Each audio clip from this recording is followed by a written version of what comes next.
Go ahead, we're up to the practice ownership side. Right. So when you're in practice for yourself, and now we're talking about you have your own physical location, you have employees, you have a staff, you have the whole brick and mortar dental practice. You really get the best of both worlds, especially if you're set up as an S corporation. The reason for that is that you still will be an employee of your own practice, and you still get those benefits. But in addition to that, you're also going to be an investor in your own business. So what does that mean? Yes, you're still going to get a W-2, but now the practice itself is paying the other half of those Social Security taxes, other benefits you're receiving. But now the whole world of tax savings, everything again we're talking about throughout these 3 podcasts, the rules of the game here are very, very different. It opens up a whole list of tax deductible items that otherwise would not be tax deductible. Just to give you a quick example of that, if you're a W-2 employee and want to open up an IRA account for yourself, the most you can put in is $6,500. If you're an independent contractor, you can open up what's called a SEP IRA, which is also an IRA for self-employed individuals. You could contribute $66,000 per year to that. Wow. So you're getting more than 10 times the benefit. That's just one of literally hundreds of differences between being an employee and an independent contractor. And then the other one that's very often overlooked is the fact that if you own a dental practice, whether you started it from scratch with no patients, or you bought into a practice, over time, as that practice grows, you're building equity in that practice. So a dental practice owner has that other big savings there, is that down the road, once they're ready to retire, move on, they could sell a significant asset and walk away with an awful lot of money. Independent contractors, that typically doesn't happen because they're typically freelancing at 5 or 6 or 10 different offices doing their specialty, so there's nothing sellable there. And clearly, as an employee, you generally are not getting any equity in the practice itself. You're just getting a paycheck by paycheck. So clearly, there's pros and cons, to each of these categories. That's for sure. A lot of times, younger docs especially, or even older docs will say, what's the big deal? What's the difference? Why is it important for all dentists on either side of this, whether they're the employee or employer, or the independent contractor for that matter, to understand the distinction between even beyond a tax perspective? And why is this important?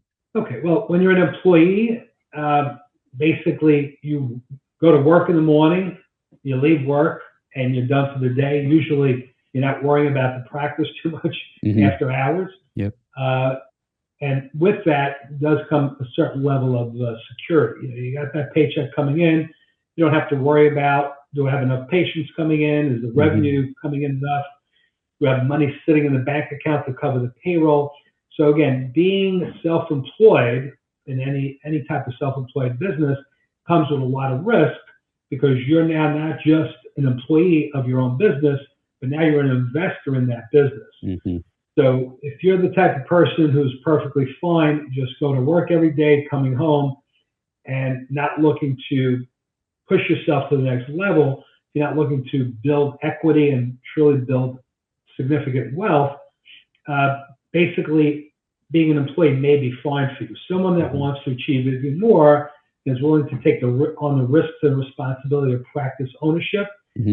That's really going to be a game changer. So one of the best ways to get to point X, financial independence, sure, you can do it as an employee, but you're going to get there much slower, and you most likely will not reach the same level.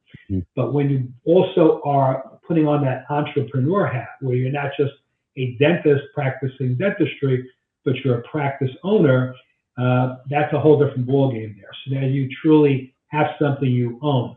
And it's funny, some people think that going into business for yourself is a very risky proposition. And I'm not saying it's not risky. There's risk with everything.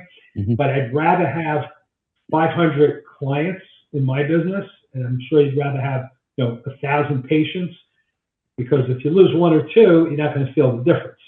As an employee, you could go work somewhere, and if things don't work out, you could lose your job, and now your livelihood is gone. So you sort of have to look at that end of it as well. So I like to think if you're of the mindset and you do want to take on the responsibility of practice ownership, I think there's more security with that in the long run because you're in control of your destiny. Mm-hmm. Can there be any tax advantages if you are paid in W-2 wages? I mean, is it,